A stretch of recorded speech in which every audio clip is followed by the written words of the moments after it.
All right. Hey, folks, we're going to do some more artwork this morning. Give me a second here to check my signal.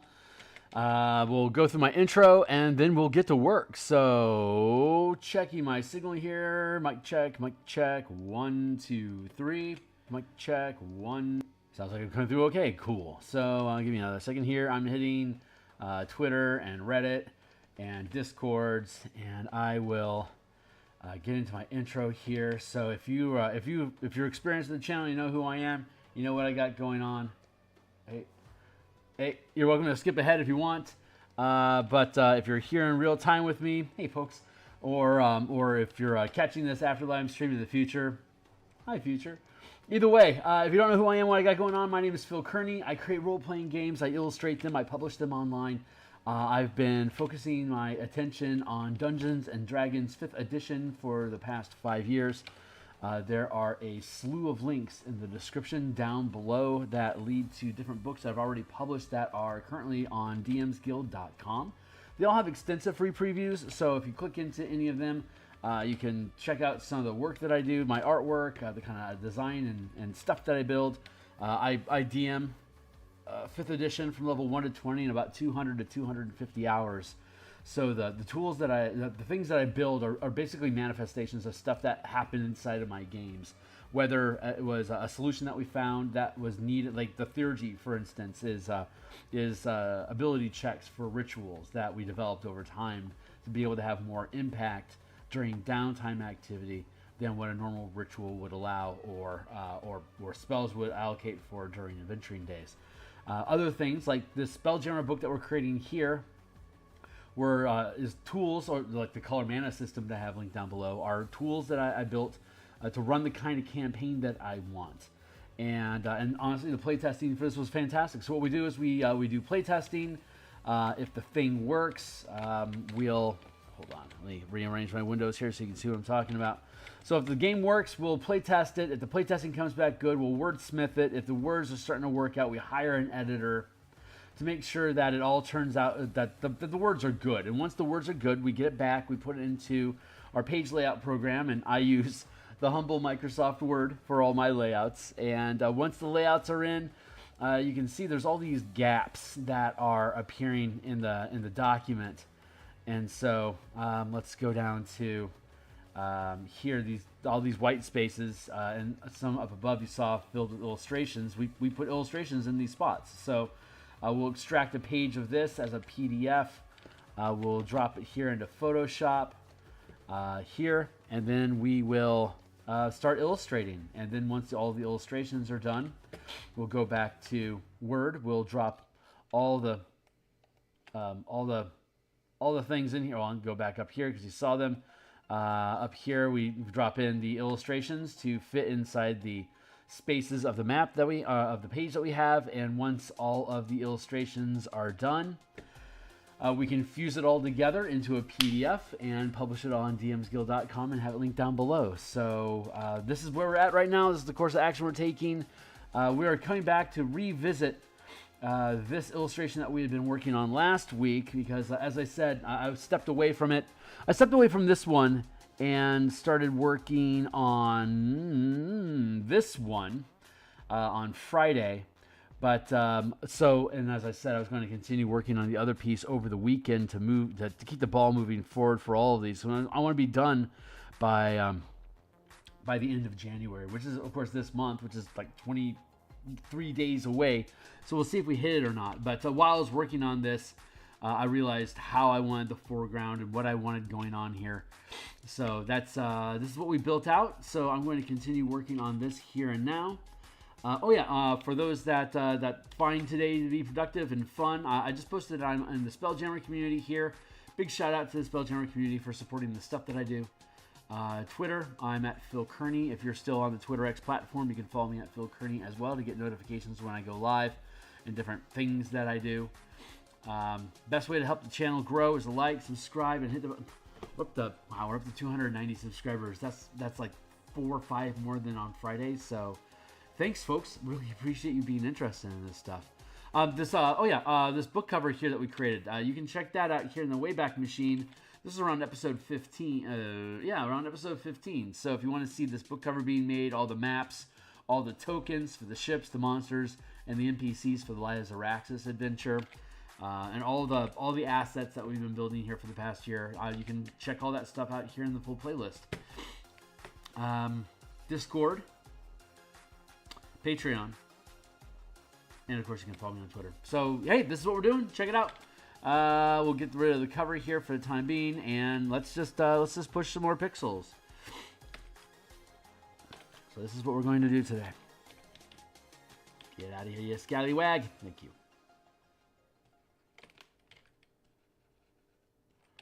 Just gonna basically fill in all this lava effect. I had like an unnatural, like fire-based forest originally going on over here, but as the piece progressed, I became less and less content with what that was depicting. So I decided to take a step back, reassess what is it important about a fire world that we express, that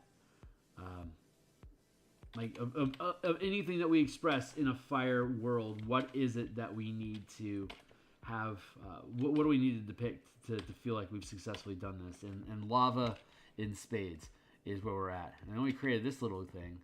So we're going to come back through and clean up this form as well when we come back. But I'm going to fuck around over here. I just want to finish this this hillside. And then we can come back over here and take care of this dude. And then we can do a little bit of texturing on these mid-ground volcanoes.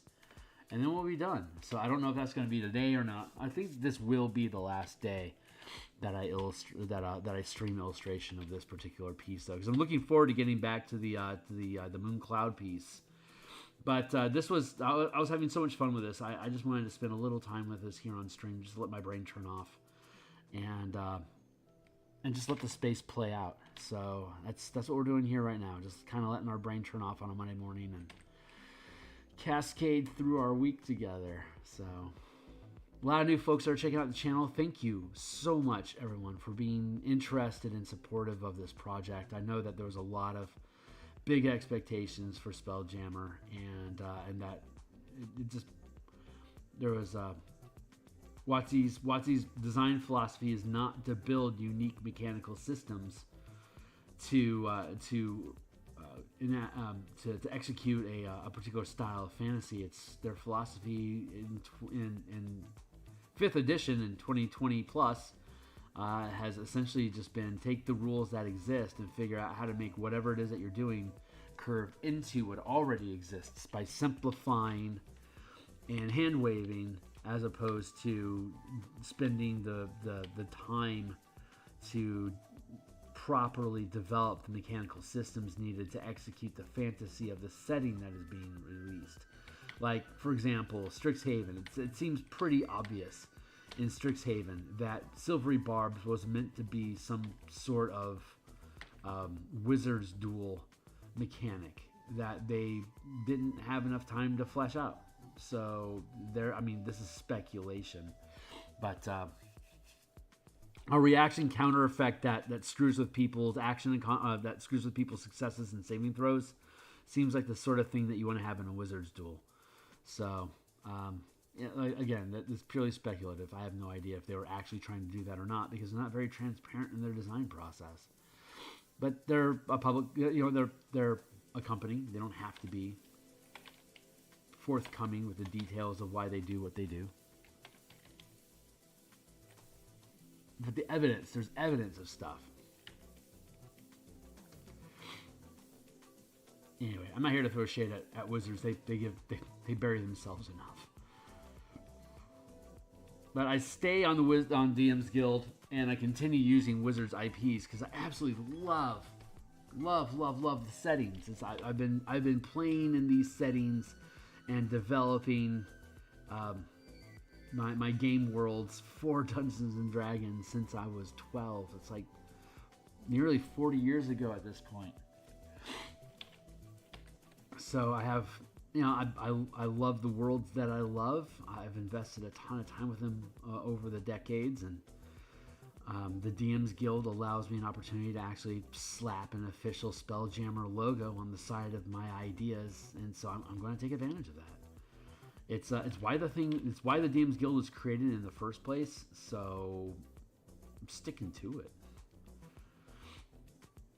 When I run out of ideas and reasons to use the IP, or if Wizards stops inviting us to produce things, then I'll switch gears and start doing Kickstarters. Although the In Command of Armies, Guilds, and Kingdoms book, that will be a Kickstarter.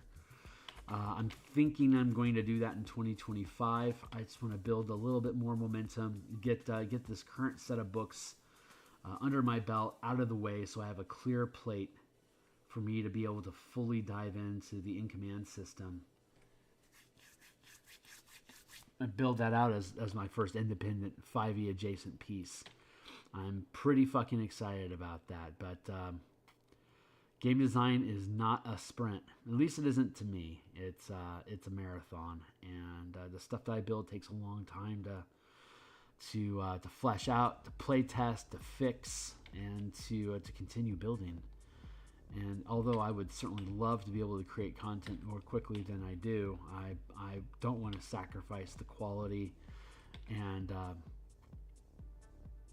the diligence of the works that I do for the sake of for expediting, like, profit or something.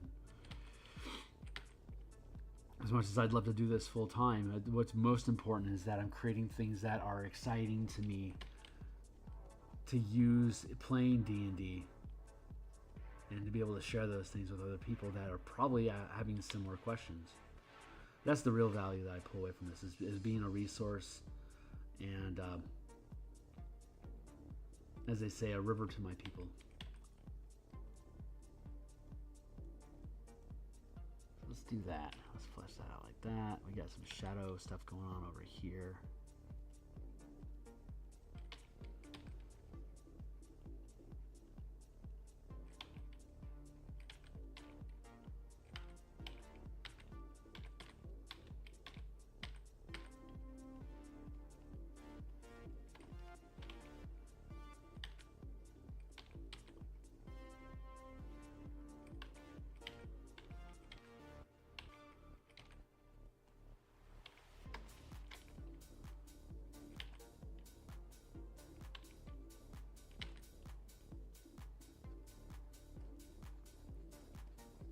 So I create the general shapes and separate forms of rocks and stuff, and then I start just kind of melting them together, fusing them, because they melt, they melt, harden, and they just kind of fuse into this lump, like this taffy lump of stone.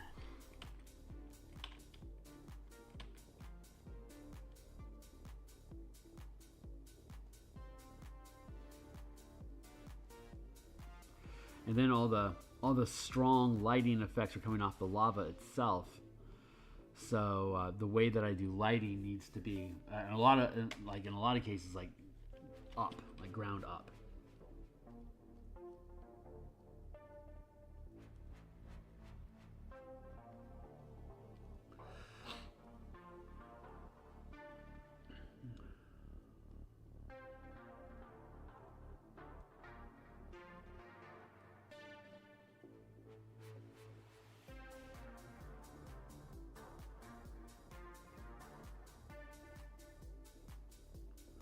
Just blending and letting these things melt together a little bit, just to create this more organic, mudded effect.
a certain point, I'm just mincing.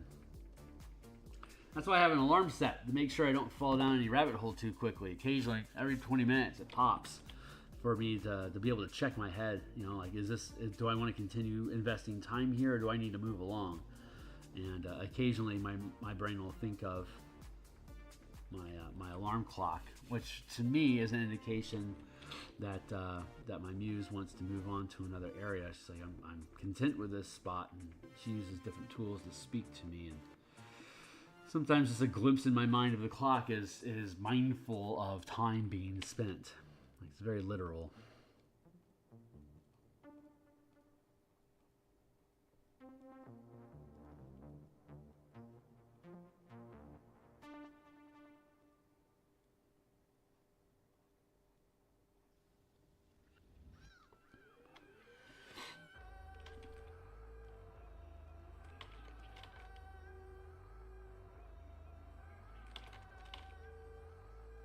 Build that up a little bit.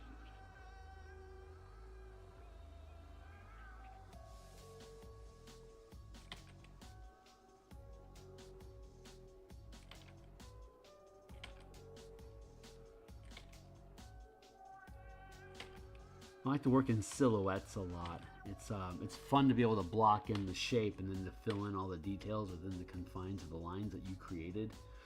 There's like that whole color between the line, like color outside the lines or color inside the lines, you know, whichever direction you're trying to go with. I like creating the lines and then coloring inside of them. That's fun. That is very, very fun. I'm going to have this stuff bleed off into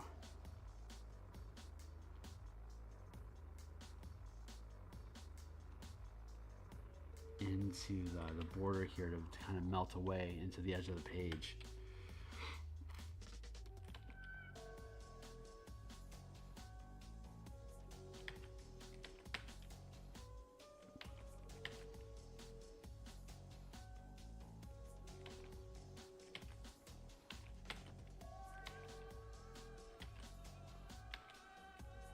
I stream 6 days a week, Monday through Saturday, and then I post a video on Sunday. And so today, Monday through Friday, we'll do Spelljammer Art like this in the morning, and we're running out of artwork to do. We're down to the last few pieces. So we should have the artwork done here in January, no problem. Then it's just a matter of, are all the assets ready to go? Is all the page layout taken care of? And will I be able to string up all the hyperlinking and stitch in all the page layout completion before we hit the end of the month, or am I going to bleed into February? And I'd like to think that I'll be able to finish in January, though there is every possibility that I may end up having to float over into like the first week or so of February. And if that's the case, that's the case. I'm trying to do everything I can to hit my January 31st deadline. But it's an arbitrary goal. It's just I got a lot of stuff that's starting to pile up. I've got a new campaign that I need to build. I've got a playtest campaign that I want to launch. So I'm going to be running I already run a weekly game for my home table, but that campaign is wrapping up at 20th level, and we need to start a new one. So I'm going to have to invest some time on that, and I'd like to invest that time with you guys here on stream so you can see what it is, like how do I go about building campaigns. And then I've got the Rubble Belt West March platoon campaign that I've been building to create an environment to playtest the martial power system. And we're going to be streaming at lunchtime in about 6:45 now, probably in about 5.5, 6 hours ish. I'll be streaming. I'm making pre-generated characters for the West March playtest. Players that volunteer to participate can bring their own characters with them, but if they don't have the time to create their own characters, or if the characters they build get killed during the course of the playtesting, I want to make sure that they're staying active in the game with the rest of the team. So I'm building a stack of pre-generated characters, and today we're going to take, and it's all in Ravnica settings. So we're taking the 10 guilds, and then we're mixing and matching different classes with each guild. And so today we did last week we did an Azorius Battlemaster and a Dimir Rogue Soul Knife, but today I want to do a Boros Paladin. It'll be the first martial power character that I'm creating on stream that uses both spell casting and powers mixed together. And I think I'm just looking forward to that process. Boros is a cool guild anyway. The white-red energy of being holy zealots of like holy soldiers with literal angels as their generals fighting demons and stuff. That's a pretty cool trope. So I think it stands well in D&D in general, especially in the Ravnica setting. And that is black and red is super fun. So I'm looking forward to building out some spells, a selection mix of spell lists and powers to be able to curve into each other, complement.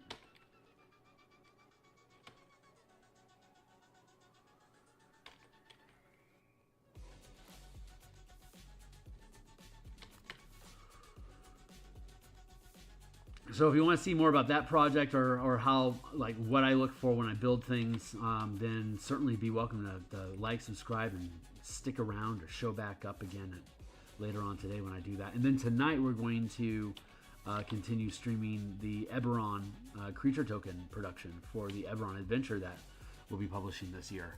So I got a lot going on this year, man. This is publishing in a month. Then we've got Martial Powers playtest going on. I expect Martial Powers is going to publish in August. And then we've got the Eberron adventure that we've been building for the past year or so. And boy, that's taken a lot of maps. Adventures, man, adventures need maps, and maps take time. So it was a massive labor of love, but it's certainly coming along. And I'm thinking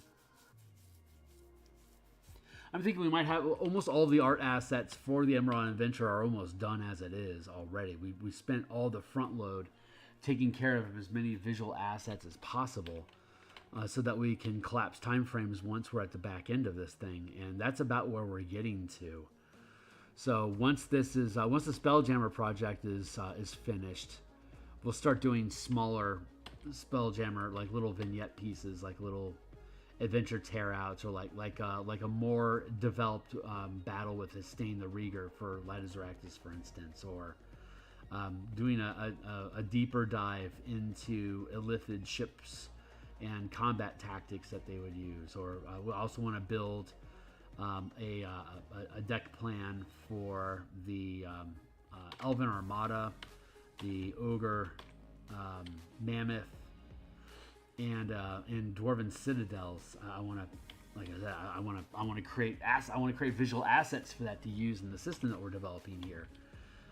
So that we already have fighter craft. Now I want carriers for those fighter craft, so you can have a massive ship show up and dump dozens of fighter craft onto your enemy. And then you'll have the fleet and squadron mechanics to actually be able to play out that battle. So super fun stuff. Very much looking forward to it.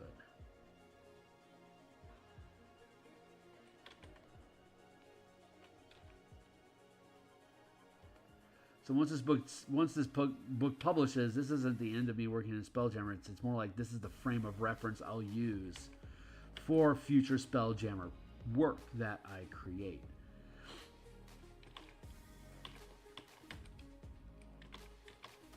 So I'll continue building in this space for quite some time.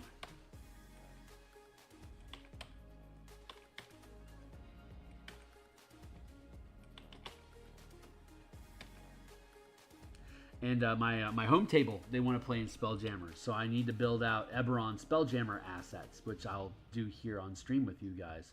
Once the Rubble Belt playtest is up and running, that's going to free up design space in my work week to be able to dive into that space further. Like right now, my lunches and my Saturday mornings are spent on martial powers, because we're still setting up the playtesting for that. But once the pre-gen characters are done and the maps and the procedural generation is properly RNG'd out, then that just becomes a one day, like I'll do that like Monday night or maybe Thursday night or maybe Saturday morning. One of those days, Monday, Thursday, or Saturday, is when I would want to play test, because those are the times that are most convenient for me, and I'm the most important component right now as the DM.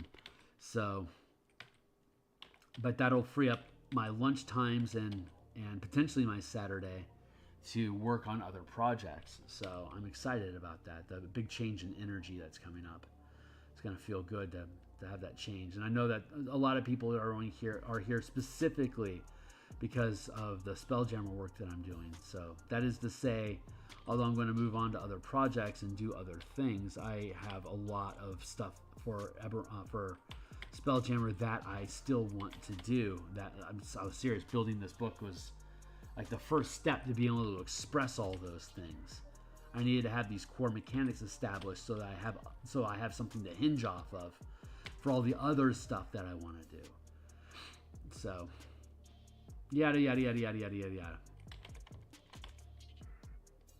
But you just wait. Once Martial Powers is out and this book is published, I can start building ship powers or piloting powers or however we're going to call that thing. But we'll after this is published, I have a few Spelljammer projects that are my highest priorities. The Elven Armada, the Monarch ship. It's a 500-foot ship that just completely fills its space. It's a massive structure. I want to build that basically as a map token sort of thing. Really showcase how scale works in this game. There's also after that I want to do the mecha combat book, because the mecha mechanics use the exact same rules as the fightercraft book rules that we have. The only difference is that you make them humanoid shaped, and then we take into account massive size weapons that are like held weapons as opposed to siege or mounted weapons. It's like a 30-foot sword, for instance, as opposed to a ram inside of a ship that's 30 feet. It's different. So it's going to require different calculations for the damage and all the yakety schmackety that goes along with role-playing. But those two things are the next things. Like there's going to be mecha in the Spelljammer campaign I run for my team. So I need to start illustrating and building some rudimentary mecha frames that the team can shop and upgrade XCOM style. So I'll have to build out all those buffs and options here, and probably put it into like a 20-page PDF for like $5 or something. But it'll totally be fucking worth it.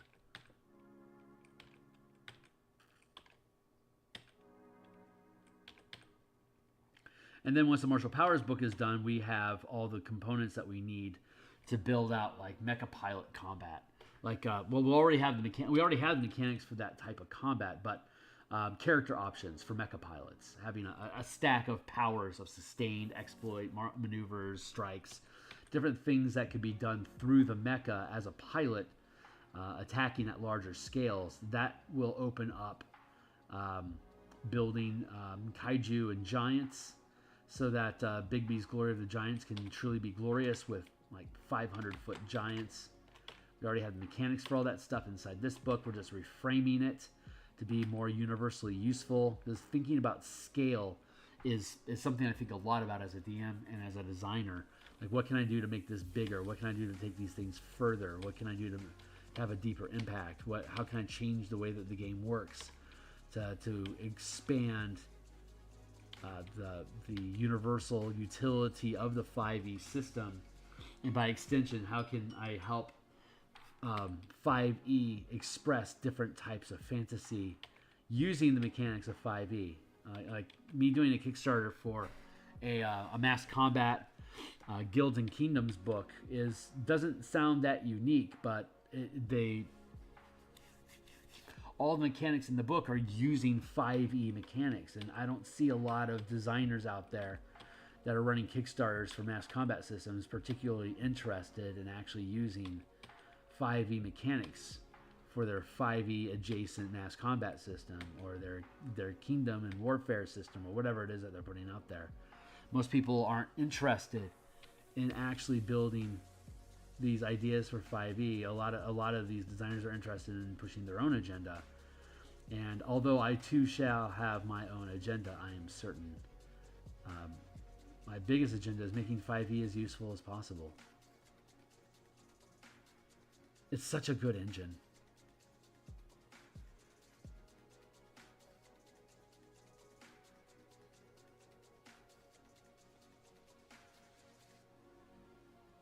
I think the designers of 5e are aware of how flexible a tool the 5e engine is. I think they're just in a circumstance where they need to be specific about how they're investing their time and what they're creating content for.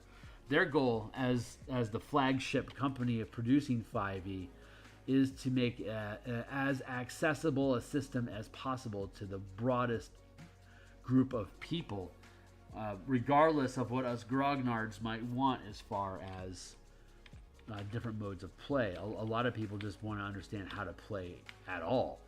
So like, they don't need to worry about Dominion or mass combat or ship combat. Like it's going to be beyond the experience of the casual interest of, you know, what's D&D about. Maybe I'll play a campaign and then they'll ditch, but they'll spend $40 and that's probably about where Wizards wants them to be.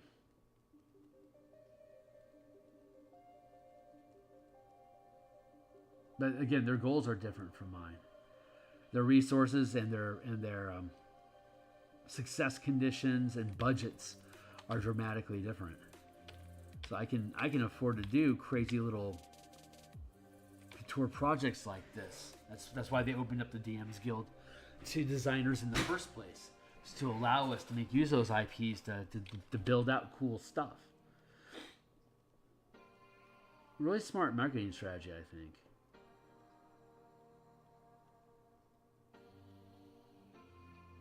We'll see how it sustains.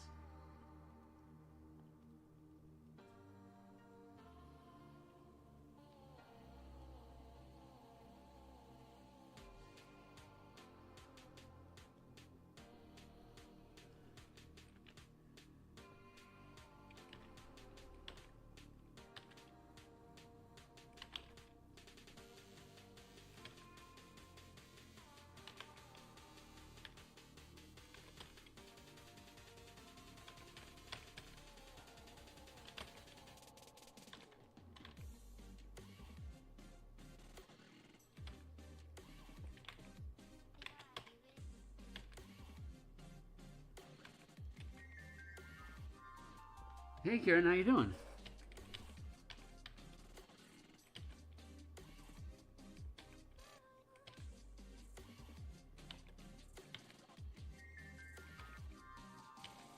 I had to get away from the field of flowers. It just wasn't jiving with me. So I was working on this on the weekend, like I said, and this is basically where I got to with the piece. I'm pretty happy with it. We're gonna spend some time over on the left later, but I wanted to lock down all this stuff here.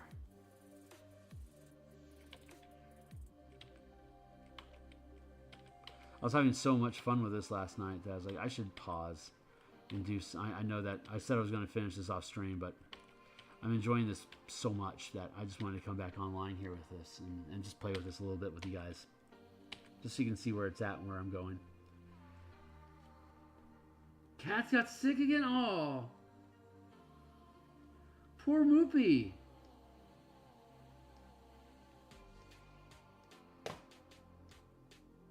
Fix my window.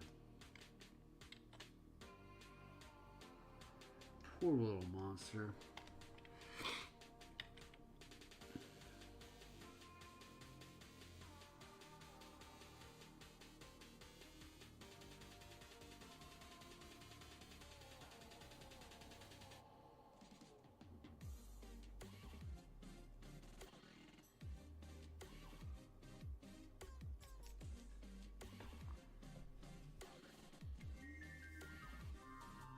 So I have to pause and reflect and think about my cats. They passed away a few years ago. They were old, long-living cats. Kidneys gave out, and eventually they just stopped. They just eventually just stopped. It was so sad. They lived 20 years, so I mean they had a good long life. But I miss my babies very, very much. Yeah. This is sticking with the core of you know, like, it's a fire world, so let's just lean into and keep the tropes as it was and just make it cool looking. And I think I'm accomplishing that with this. So it was worth going back to. It's definitely worth going back to. I like this lighting effect. This stuff is fun to do. Like a lot of fun.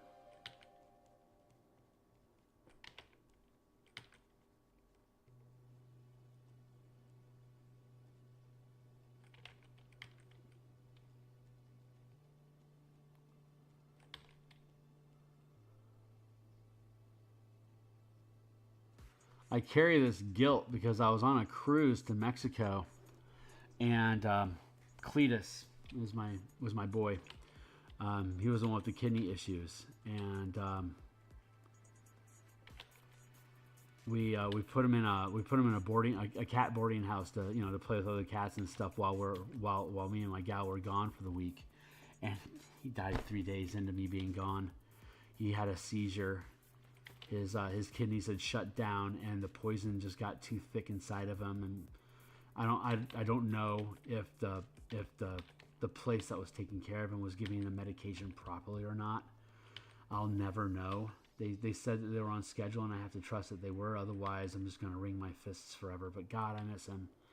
I was so riddled with guilt that I couldn't be there with him. That I was off on my own and leaving him behind. And then he needed me, and I wasn't there for him, and it just God, it tore me up. It's torn me up for years. I miss my boy.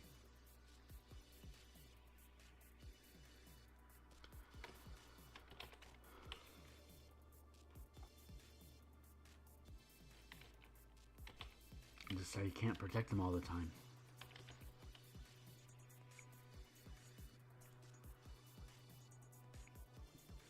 Sorry, I didn't expect to fall into this space.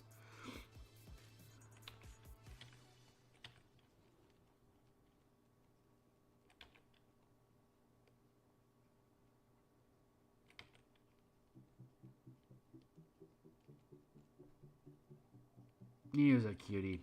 I love cats. They're such good people.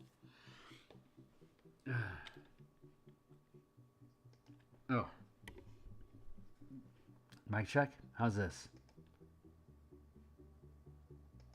Am I coming through okay?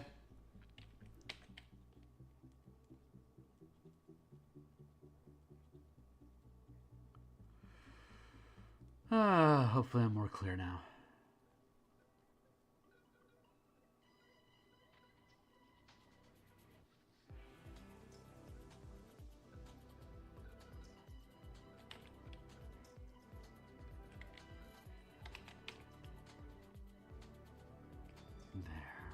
There we go.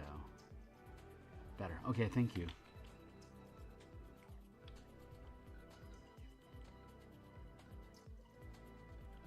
That's rough. God, what a bad way to go.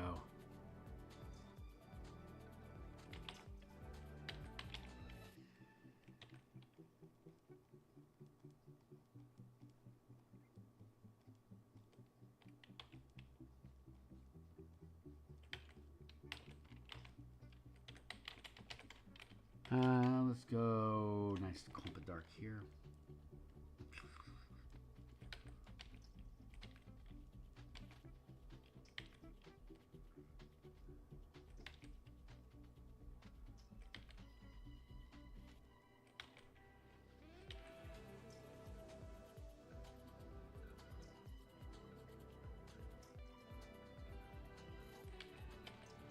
Guilt is such an exquisite emotion. It's so intense and raw and uncompromising. It's I'm still trying to understand my relationship with guilt. but I am convinced it's such a painful emotion. It has to have incredible value for your heart. I think guilt is one of the few ways to forge empathy.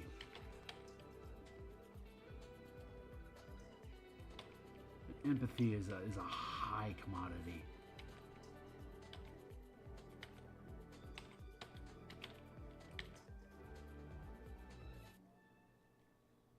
But it can only be gained through suffering. It's exquisite.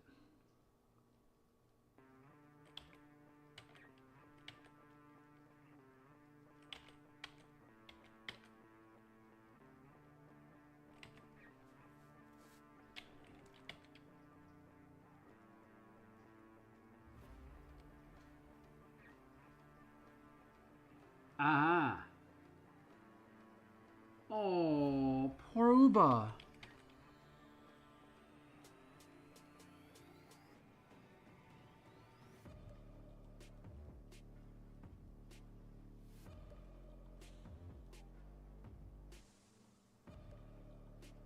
She have a stone or something?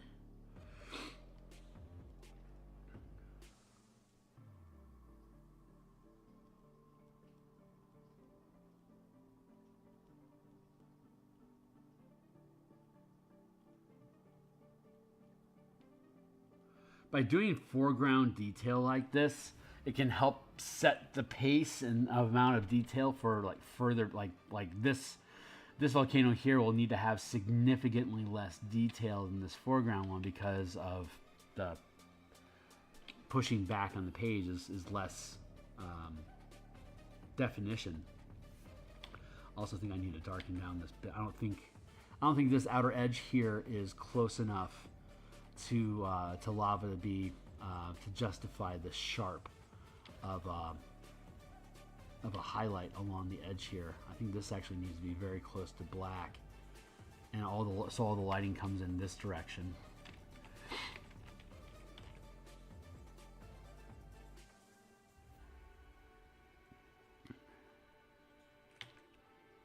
So I'm just going to paint over a lot of this and just let some of the mess of it contour the rocks, define it a little bit less, help simplify it, pull it in.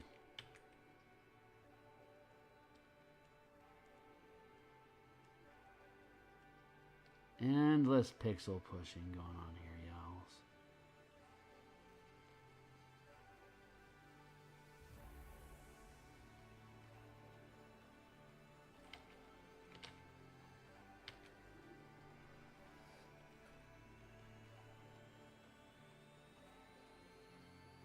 Oh, poor boobas.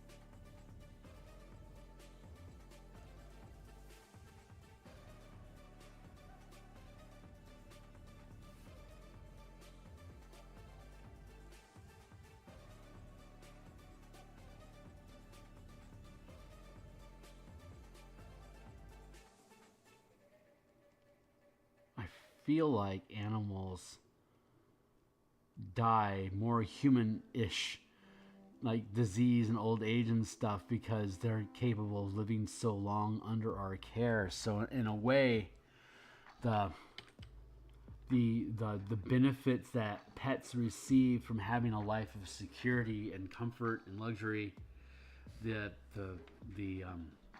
the downside of it is that they have to experience these wasting effects that end up taking their lives. I mean, they probably would have been eaten or gotten into an accident or an infection or something on their own in the wilderness and died much earlier than they do under our care. But I think the kind of endings that society affords people are maybe more brutal.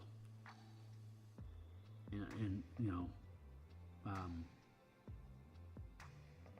to put it, it takes longer. It's not like, you know, if you get an infection out in the wilderness, it'll kill you in 3 or 4 days.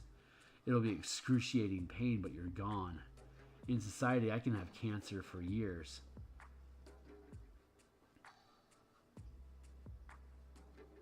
It's a different, it's a different risk-reward matrix. It's interesting.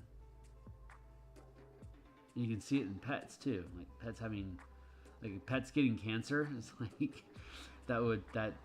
if that were to happen in the wilderness, they would just stop functioning and get eaten. You know, it'd just be the circle of life, and they're just going to check out. I don't think that happens with animals when they're cared for their entire life. It's just a different reality.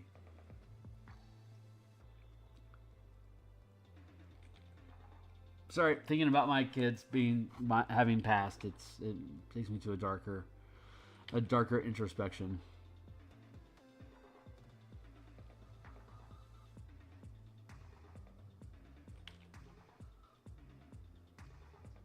Let's do that. Let's just fill that in.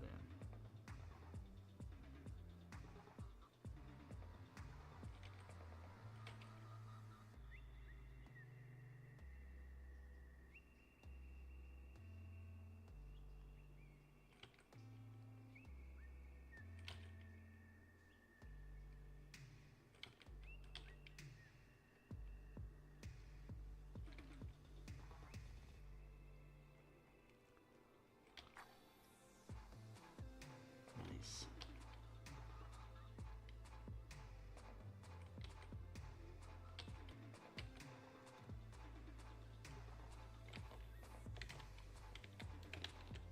Oh, I nudged. That's what happened. I'm like, where'd my thing go? There we are.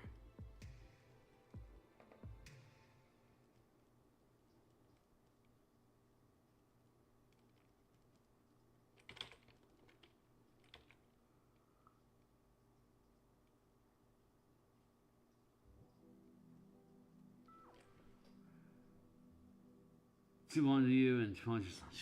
We had 4 cats at one point. I had to give one away to a friend because just 4 was too much. Didn't have a lot of square. It was like in a 1,200 foot apartment. 4 cats is too much, man. Like each cat should really have like 1,000 square feet of space if they're stuck inside, or access to the outside world. But we didn't want to let our cats go outside because at the time there was somebody that was hurting cats in our neighborhood. So we're never going to let our cat out, ever, ever, ever. And this was in Phoenix, like 25 years ago.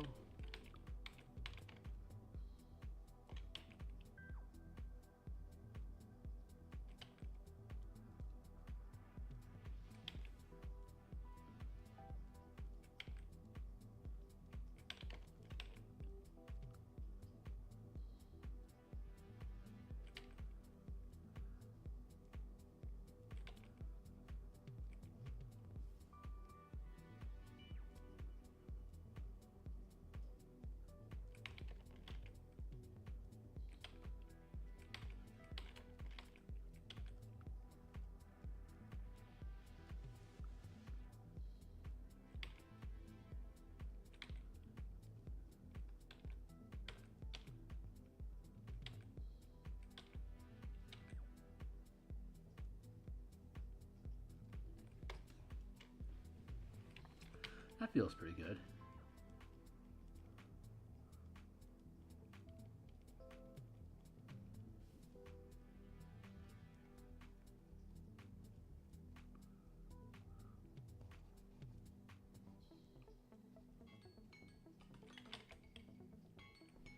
Burp, burp, burp.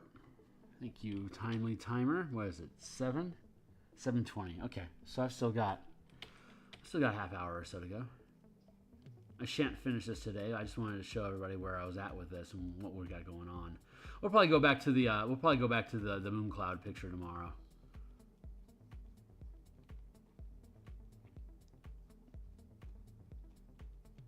Then we're on For the Lazaraxis conversion, we're currently on page 14 of what looks like to be 23 pages. So we're in our last 10-page stretch. Things are coming along well. The style that I've established for the adventure, it's sustaining. So we're doing good there. This is really adventure conversions are tricky. I should grab a bunch of the old second edition Spelljammer books and like adventures and stuff and consider converting them into this system.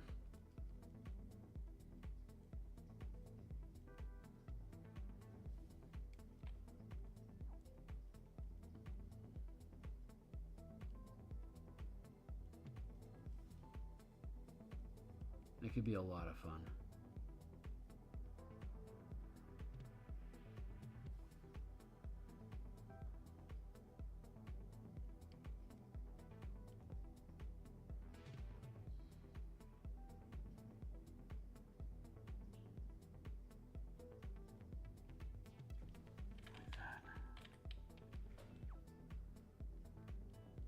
Sorry, yeah, I'm all lamenting my cats.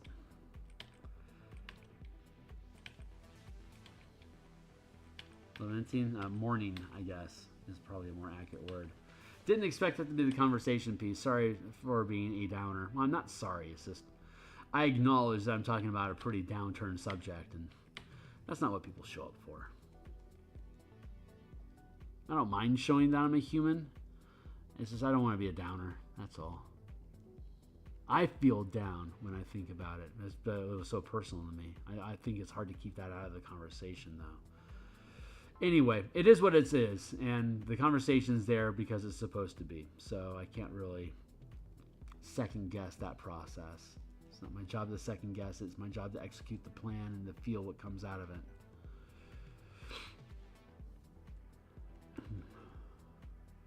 But thank you. That's very sweet. Thank you kindly.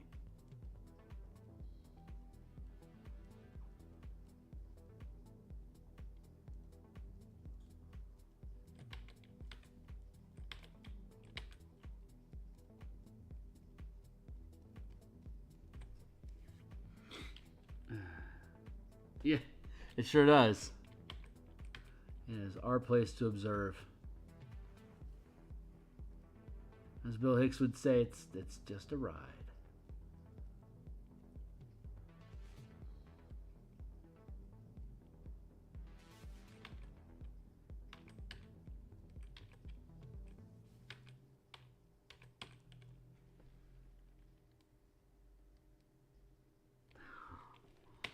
I just find it odd that I choose to do so on stream. Well, I don't know if choose is the right word.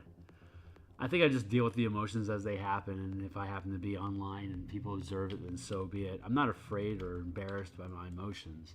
I just know how much I can feel other people's emotions, and I'm cautious about creating an emotional payload for other people to have to process themselves.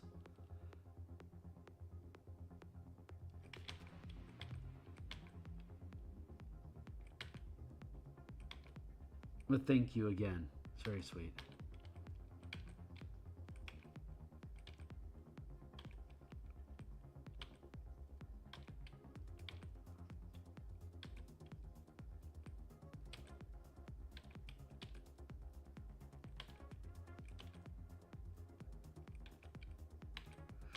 So I put out on Sunday. I put out a video about the action economy and reload mechanics using the proficiency die.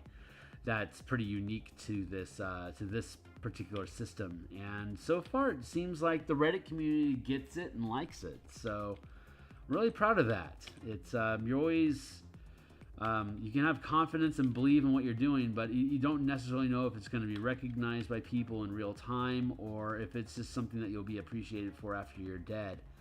And it looks like in this instance, I'm being blessed with the former over the latter. So the response and support and like subscribers that have accumulated over the past few weeks has been really galvanizing for me to know that what I'm doing is actually appreciated and valuable and worth having, has been worth the effort putting in. So I'm really excited about capping this thing off and getting it out to people.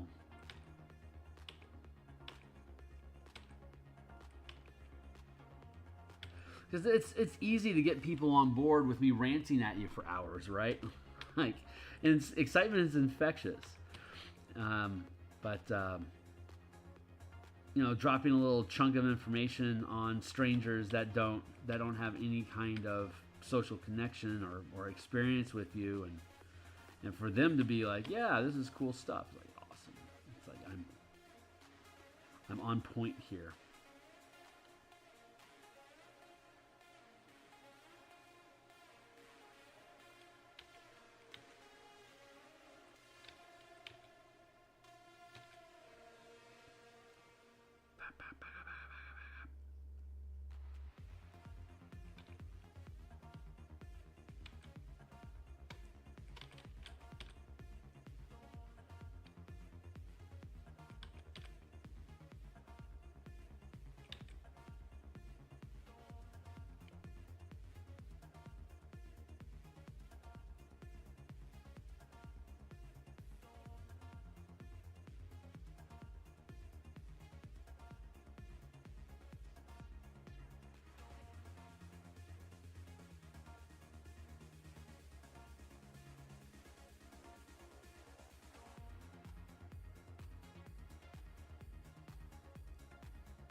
I like how this is coming along. This is looking good.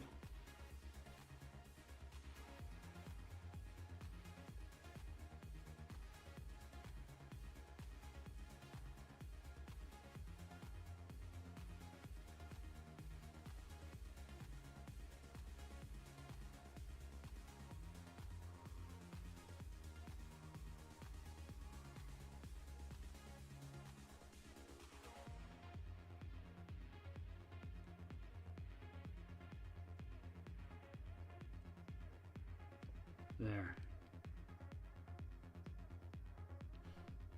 Thank you.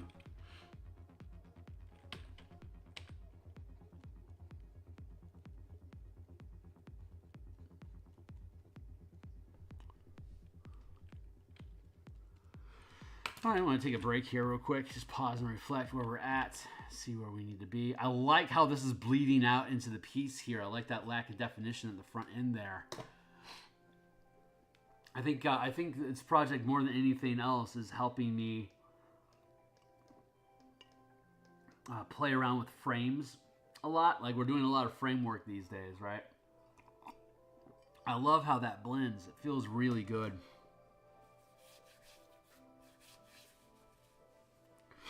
And I like this negative space falling into the text.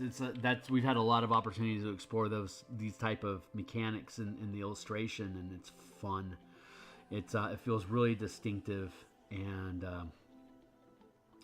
again, I love being able to customize the artwork to be appropriate for the page that the art appears on specifically. Like, if I can create my own art, like it'd be a shame to create like generic stock art and then populate my own book with generic stock art when I could create something. I mean, it takes more time. Obviously, it takes a shitload of time.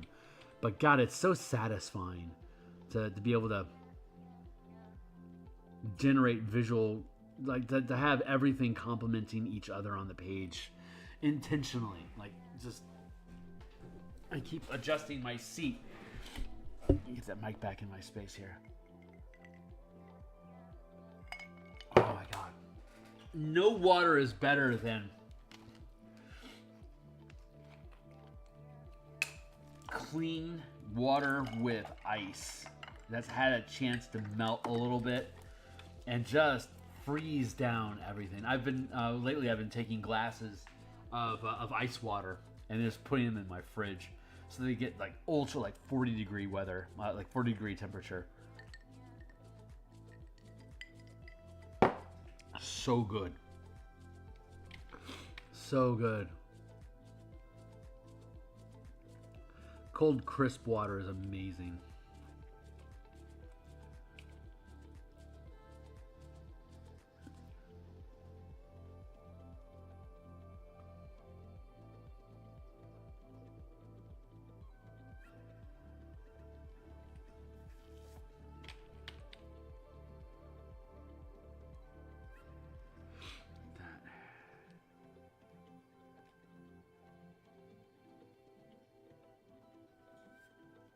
Yeah, they're still here. Yeah, I didn't delete them. I can always fish them out of the trash. Yeah, I could find use for that stuff later.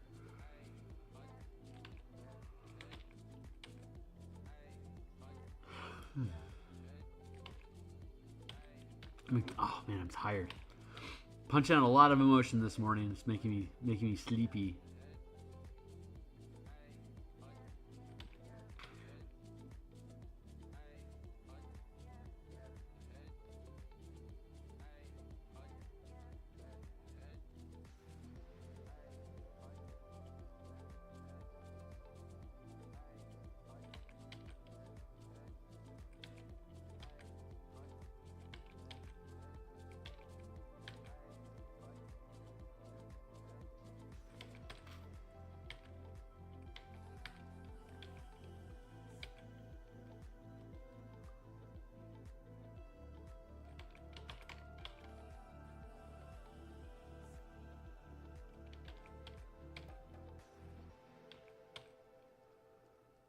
Let's get some texture inside of here. Build that little ridge line. Blend that in. So it was, yeah, I mean, it's the brushes. Seriously, it's like the flora, the Bob Ross techniques just pretty much guarantee good looking terrain and vegetation, and the layering of the brush effects just really locks down a lot of visual information with little effort. It's a great technique. And when the technique is good, you can fuck around with it like unnatural fiery looking plants still look good because the technique is strong. So it's not a big, to me it's not a big issue if it's not going right to scrap it and try something else, because it's you know, a landscape piece, depending on how hard I dive into it, only takes, it's just a matter of a couple hours or so. Like, I think we've been working on this piece like maybe, well, this is probably like a 7-hour piece at this point that we're working on. But I mean, it's almost done. It's like, you know, 10 hours for an illustration, like what is it, like a third of a page? 1, 2, 3, 4. It's a fifth of a page. So I probably shouldn't be investing 10 hours of time in a fifth of a page art space, but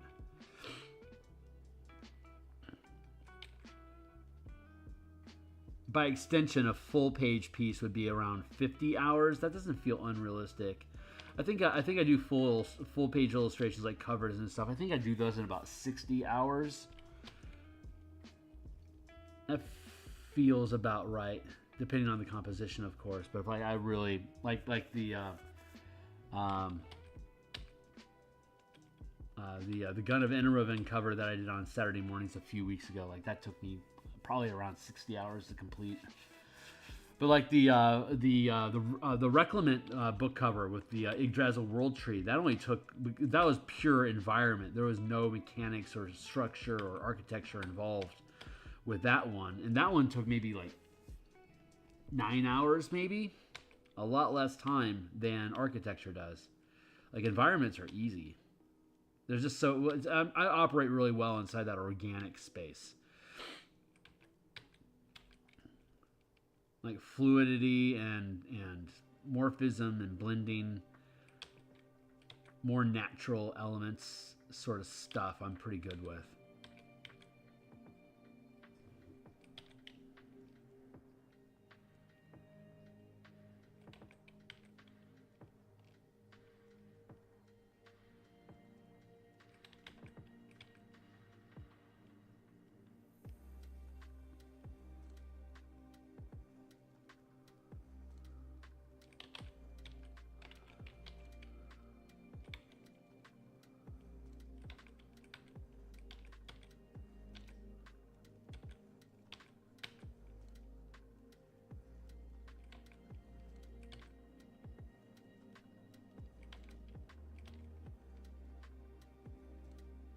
moment to pause and reflect.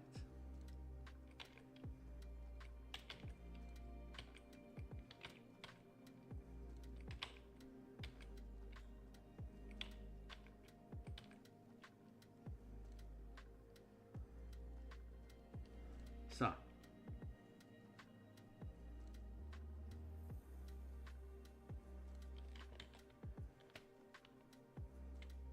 are you going to put any orange or red on this one? Yeah, probably. Yeah, I'm still playing with the ideas of color. I know this has like a ruddiness to it, like more of a brownish rock effect going on, but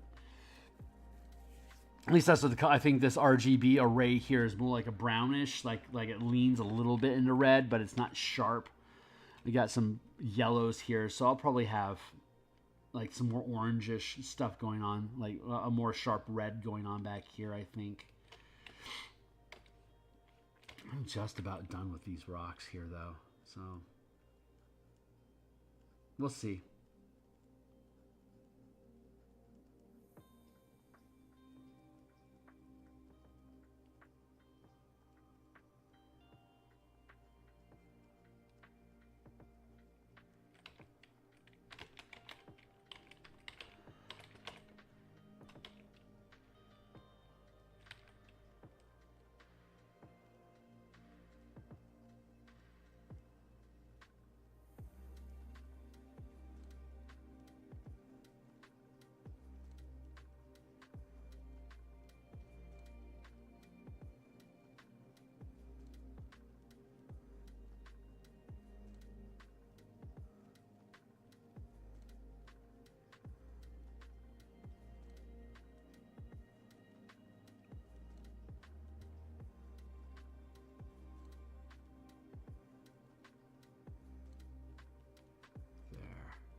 Ah, it started raining again. I love Seattle in the winter. We don't really get rain until like late January, February. But it rains a lot. I love that.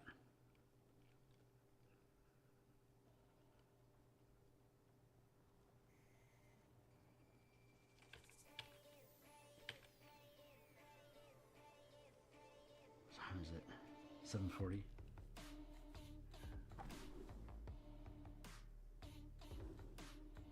Yeah. So we're on our last 20-minute stretch here.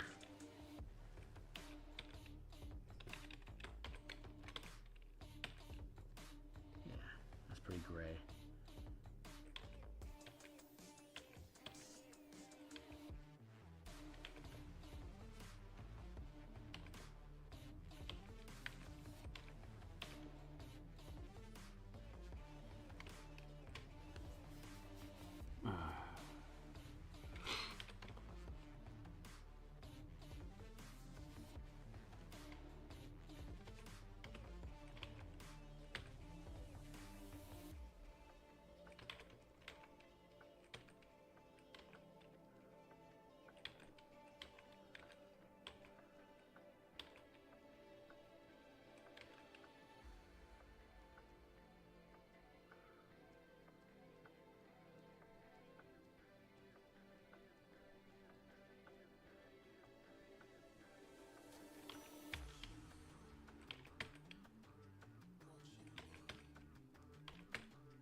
Just let that bleed out. Yeah, I should come back through and like punch up some yellows and oranges around the bases here. I think once I finish that, I can just go through and just like do a light dusting of color in the area. It should be fine. But I think you're absolutely right, Karen. It should I should push up the heat at the base of these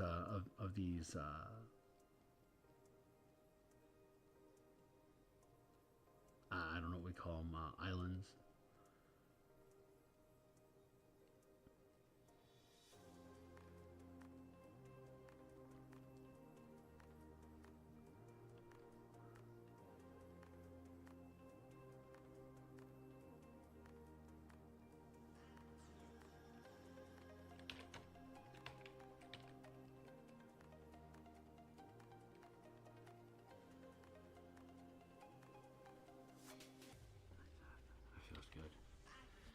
Yeah, I think I can let that go.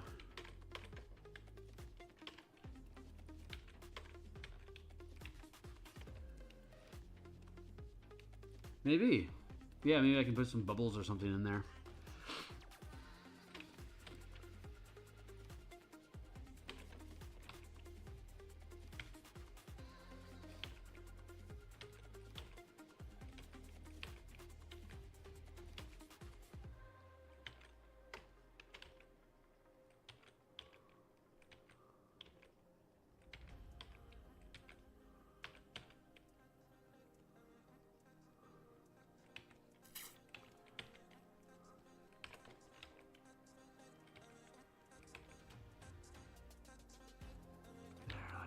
That feels pretty good.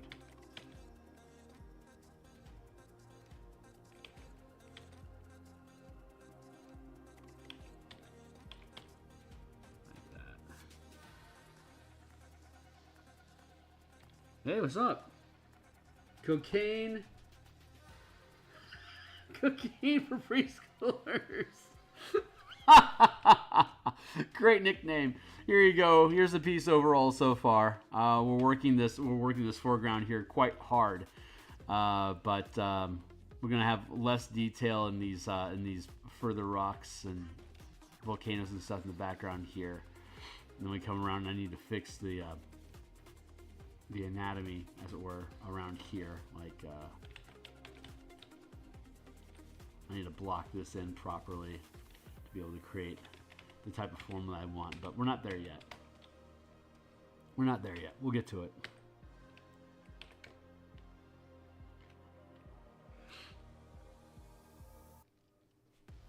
You like the concept? Yeah, thanks.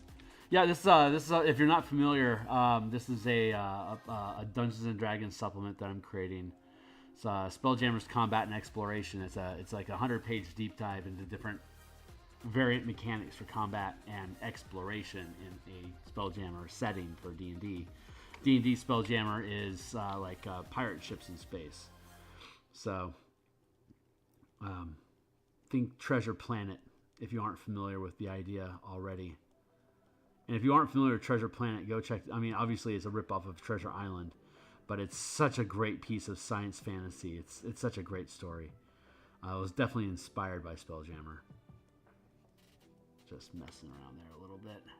I think I'm okay over here. Yeah, I want to have this be a little bit more blunt. We're almost there. And we're also almost out of time for today. We still got 15 minutes left, but we're almost done. And then I'll be back at lunchtime today to create the Boros Paladin that we want for the Martial Powers playtest, pre-generated characters. And then we'll be back tonight creating Eberron creature tokens for the adventure that we're creating.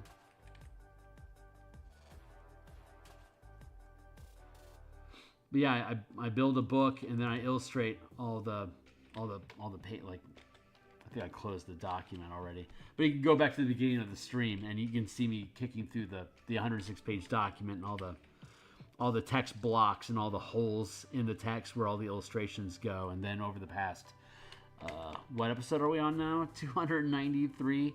So we have 292 episodes before this of mechanical developments, mapping, token production for the different adventure aspects of the book. All the ship tokens and creatures, NPCs, and maps of environments. And then all of the page art, the 109, it's currently 106 pages, I think. There's like probably like 60 or 70 illustrations total that we've done. It's been, this is the biggest project that I've done. 100 solid pages of new mechanics and diagrams and illustrations to help visualize what those ideas are. This was a massive project, and so far it's fucking awesome. Is my best work, by far my best work. And that's me even humbling the color mana spell points that I have for MTG D&D conversions. It's like 5 color magic is a pretty big accomplishment for D&D and MTG crossovers, but Spelljammer is a more the scaling and combat mechanic and innovations that we have in this book, I think, are more progressive and advancing the ideas of 5e game expression in general, more so than a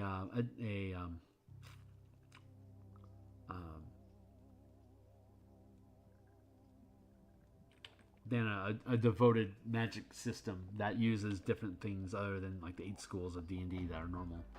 Get out of here.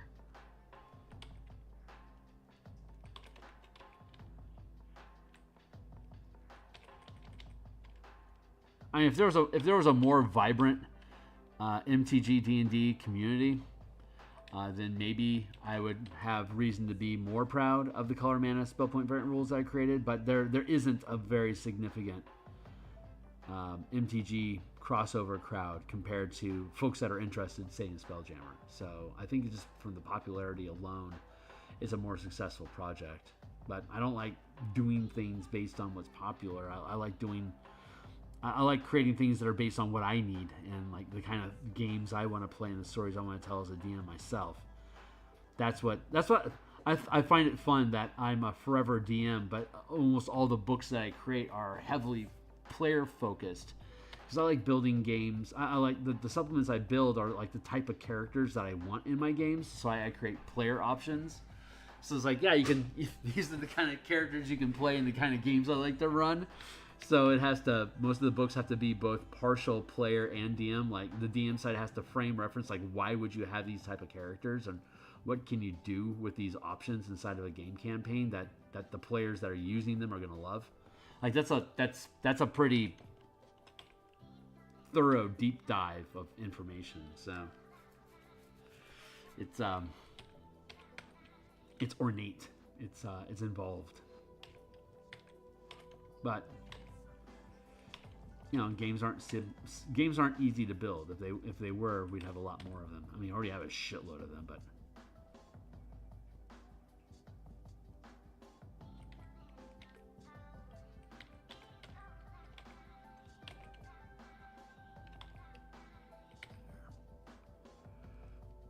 my muse is telling me we're almost done. I still got 10 minutes ish.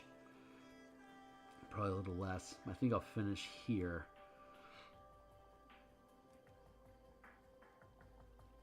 I think we're going to work on the other piece tomorrow. I'll probably finish this off screen. I just wanted to spend a little bit more time on it just so you guys can see how it's progressed, because when we last left off we had the field of fire flowers. This wasn't jiving, so I had to change it. So there's going to be a big compositional change. So I didn't want to have a big change like that just pop up in the book when the streams here were indicating I was zigging, and when I ended up zagging instead.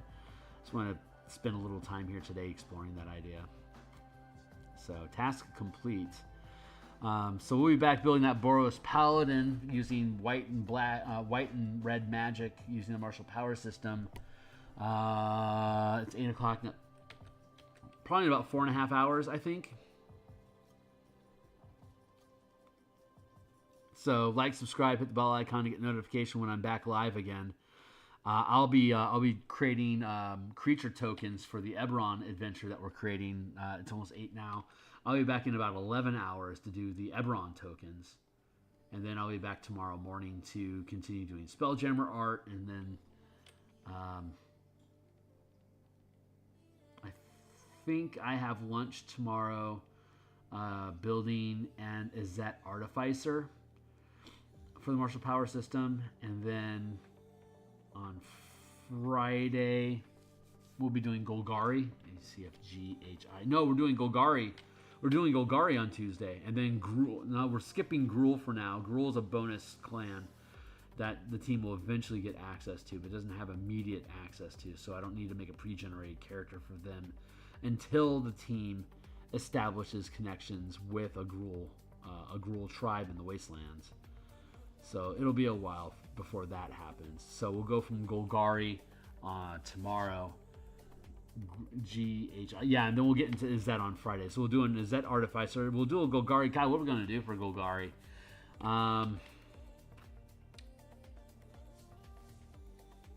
Maybe a Ranger. Maybe we'll do a Golgari Ranger. That might make sense.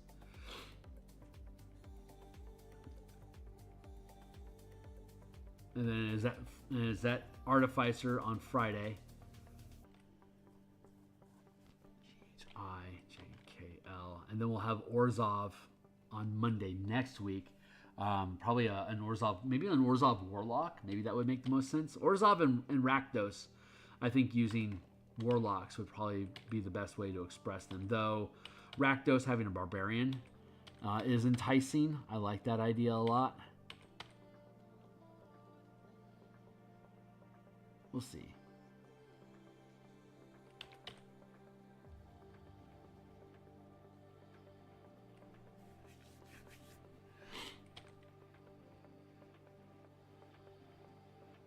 Orzhov Warlock, Izzet, yeah, Orzhov Warlock, Izzet Artificer, Rakdos Barbarian makes the most sense. Rakdos, and then we go to Selesnya. I think a Simic Monk makes sense. And for Selesnya, geez, Selesnya, Ranger for Selesnya makes sense too. We'll represent all the classes at that point, so we're pretty free to do what we want. But I think like a Selesnya Beastmaster, I think that would actually make a lot of sense. And for Golgari, maybe like a Swarm Keeper, that'd be fucking cool. We'll do that.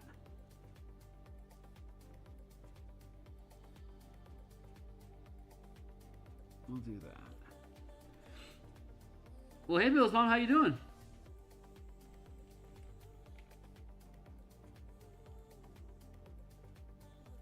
Go, no.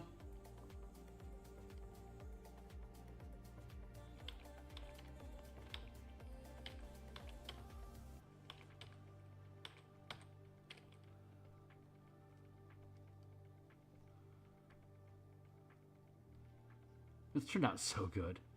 I love doing rock facades and stuff. It's just super cool.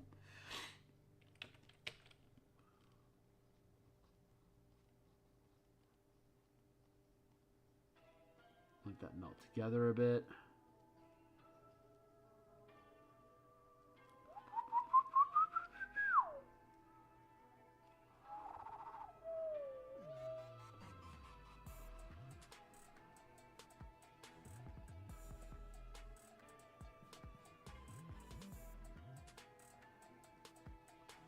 Yeah, I need to add some heat.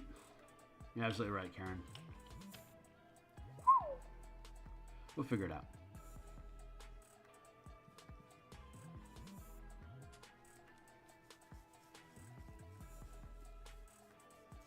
Huh. Noted. I might have to pull up some references just to study it a little bit.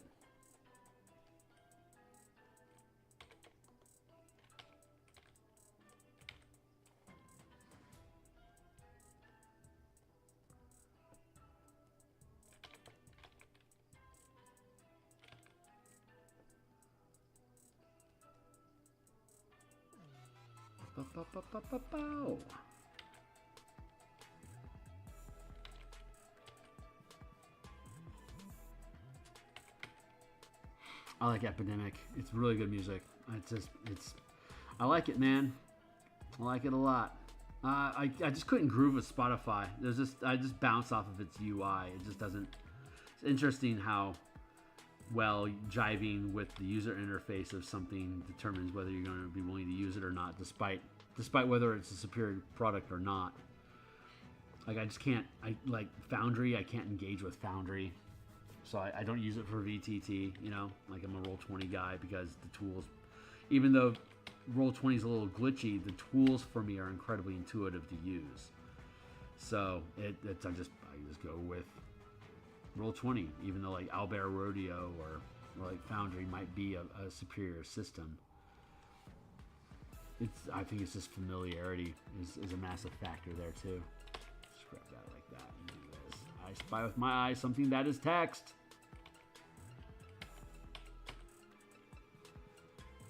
What's up?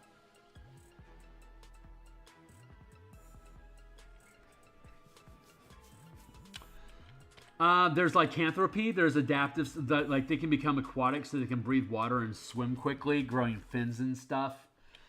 There's true lycanthropy, where they can change into any kind of animal that they want, getting claws and fangs and heightened strength and sense of smell. So those are really intuitive. One of the cool things we can do with martial powers is we can do racial books, like a book of simic hybrids, where the goal is to like a Krasis subclass, where your goal is to take a bunch of powers that convert and like beef up your physical form and convert you like polymorph and flesh adaptation and like metamorphosis and stuff like that. That'd be like a fun little 7-page little like simic tear out to be able to just put out there, like regardless of what class you are. If you're using powers, here's an array of powers that you could decide to pick up at different levels to express your character's own physique, evolving with power as your character gains levels. Like a very easy narrative there. Such an easy way to narrate that.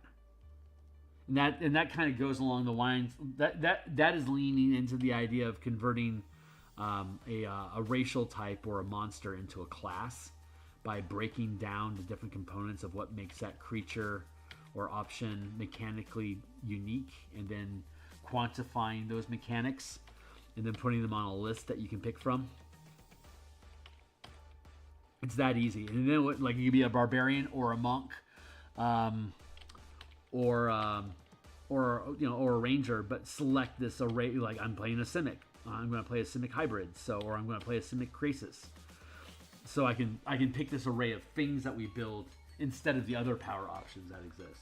Once the power structure is established and how it interacts with each of the classes, then just adding more powers is a significantly easier lift than designing more stuff in the future. Like I could create subclasses, or we could take existing subclasses and just use the power selection to trick out their kit.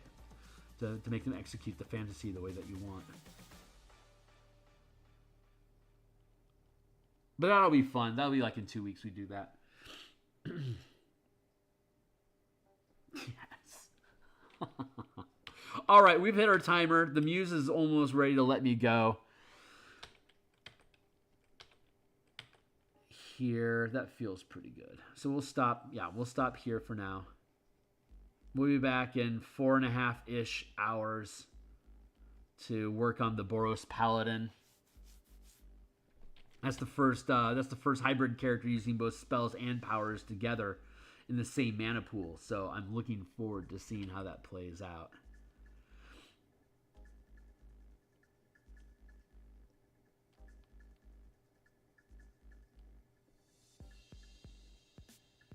Just almost there. Stay on target. It doesn't want to let me go. It just wants to do this for another 6 hours. I know, baby. I know you do.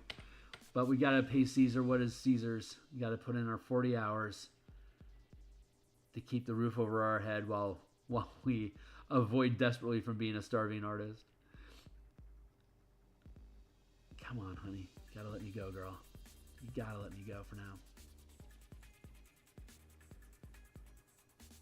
All right, there it is. Okay, I can hit save. She let me go. Yeah, thanks a lot, Karen. I appreciate the talks. Bills, thanks for swinging by. And cocaine for preschoolers. Keep the faith, my guy. Keep the faith. Anyone else that's checking this stuff out? Like I said, I'm here 6 days a week, and then I publish something on Sundays.